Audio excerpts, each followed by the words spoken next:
A new report in the US has found China meddled more in the 2022 midterm election than in the 2020 presidential election because it didn't think the Biden administration would respond harshly. I mean, it says it all really, doesn't it? I mean, remember all that nonsense about the Democrats? They peddled all this stuff about Trump colluding with Russia to interfere in the 2016 election. Former FBI Director Robert Mueller, of course, found no evidence of that.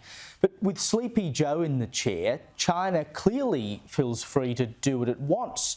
And this report, which has now been declassified by the US National Intelligence Council, said, quote, PRC influence actors had more freedom to operate ahead of the midterms than the presidential election in 2020, probably because PRC officials believed that Beijing was under less scrutiny during the midterms and because they did not expect the current administration to retaliate as severely as they feared in 2020.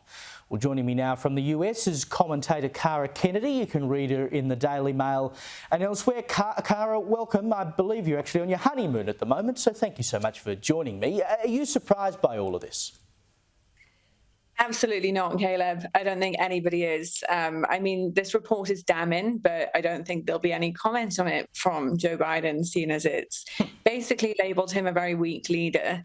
I think what it's shown is that, like you said, as long as Biden's in office, China knows that they can do exactly what they want. The report claims different things, like they sought out members of Congress to punish for their anti-China views and even do things like covertly denigrate US senators online using fake accounts. But there's other stuff coming out of China. I mean, just today, there's been a lot of talk about the House about China funding anti-fossil fuel groups in the US to make the country dependent on Chinese manufacturing. And a lot of Republicans are quick to mention that Biden's former climate advisor is involved. So I think it's proof that China is not scared of this government in any way, and definitely not as much as they were of previous ones. No, I'll tell you, they're certainly not scared of our government in Australia either. I don't know whether you saw the recent visit that Prime Minister Anthony Albanese took to China, but the main thing we gleaned from it was that they discussed whether or not pandas and Tasmanian devils were cute. So we know that they're onto the big stuff. Just sticking with the US, two parents in Michigan have filed a lawsuit against a school after they discovered that their daughter's middle school was allegedly socially transitioning her without their knowledge. So basically the girl was going to school, was being referred to by different pronouns, etc. And the parents only apparently found this out because a document was sent home with, you know, he, him on it instead of she, her. They'd actually been scrubbing this stuff allegedly from documents, so the parents didn't know what was going on. Yeah, Caleb, this is not the first time, and I'm sure it won't be the last, but this story really shows how educational institutions are not only encouraging children to transition, as we've seen in many cases, but also to go out of their way to conceal this very serious thing from parents. In this case, the parents learned of their daughter's social transition, whatever that is, due to a mistake in a letter sent home by a school psychologist. So basically in the letter, they had made an effort to conceal this by changing the pronouns from he, him back to she, her. But one reference, they forgot to change back. So if the parents had checked, if the people who had sent it had checked it, if the school had checked it better, the parents probably still wouldn't know. And then the guidance for Michigan school districts on LGBTQ students states that the disclosures are only made to parents on a case-by-case basis, so they investigate each case. And I mean, well, this little girl is autistic, and seeing a school psychologist, I think, is a pretty good case to be transparent with the parents. I mean, if parents don't know what's going on, it would seem a total abrogation of responsibility. But this is the thing. I mean, you've had court cases, this isn't the only one, running in the US and elsewhere now basically arguing that schools and other entities should be able to usurp the power of the parents. I mean, once you can take the kids away from the parents and do what you want with them, you end up in a very dodgy situation. Now, you've been living in the US for a little while now. What are you experiencing, seeing with the migration crisis over there? I mean, every day there seems to be another story. I see the southern border has had its highest single-day total ever recorded of illegal migrants passing through. And in Massachusetts now, they're poised to spend close to $1 billion on emergency shelters because of migrants.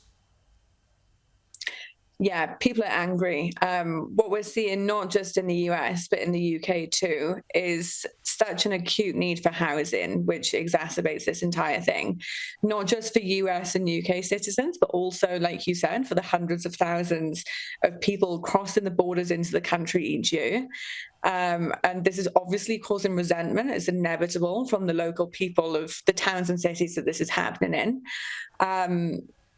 Local people who work hard can't peacefully live in their own towns. Look at New York, Chicago, London. There's such a high homeless population in these places that they're turning into their own neighborhoods, tent cities. And then on the other side, you have people who have been promised a new life, a new opportunity, whether it's America or the UK or different places. They end up on the streets or being squashed into temporary housing that is costing billions and billions from the government so they can be processed. I mean, it's a horrible situation for everybody. And I think that it's time for the US and the UK and other places around the world to rethink immigration strategy and try to not be the nice guys all the time. But that's easier said than done, I guess. Well, the rest of us are living in a cost of living crisis too, but you wouldn't know it with the money they're spending on these people. Now, just to finish up, I want to ask about the royals. Meghan Markle has made her return to acting, can you believe it? She starred as a background extra in I've got to say, it's a pretty bizarre Instagram advert for a coffee company, that she holds shares in. Here's the ad. See if you can spot her. I want to give a huge shout out to our amazing, clever team here at HQ. Without them, we are nothing. Our fulfillment crew, lovingly packing your lattes. They've been listening to Britney on loop since 2019. Our very smart, only slightly nerdy digital team, making sure the website doesn't crash again like it did last year. Finally, the glue that literally holds us all together. Our incredible, resilient fulfillment team that have helped make 2023 such a big success. So she was packing the boxes, then she's working on the computer, and then we get that failed fist bump at the end. My God. Yeah, this is absolutely bizarre. I mean, it always is when it comes to Meghan and Harry, which is cool to say. But I was actually just in Montecito. You mentioned that I'm on my honeymoon and we're driving up Pacific Coast Highway, and we stopped in Montecito, and it's just such a wonderful place that they could live a very happy, normal life, but instead they have to be very weird. But this is a company that we know Meghan Markle has been involved in since December 2020, so a few months after her and Harry left the royal family. We know that she's invested an undisclosed sum. And it's a company that has a range of lattes that come in powder form, which sounds absolutely horrible, to be honest. Wonderful. But yeah. But yeah, Meghan's definitely on the offensive when it comes to PR lately. We saw her in this very bizarre video trying to look like the average Joe. The problem is that whenever she and Harry try and look normal, they end up looking desperately odd. And then the other place that we've seen her in the past few weeks is her and Harry's Christmas card video. They traditionally do a picture, but this one was a video.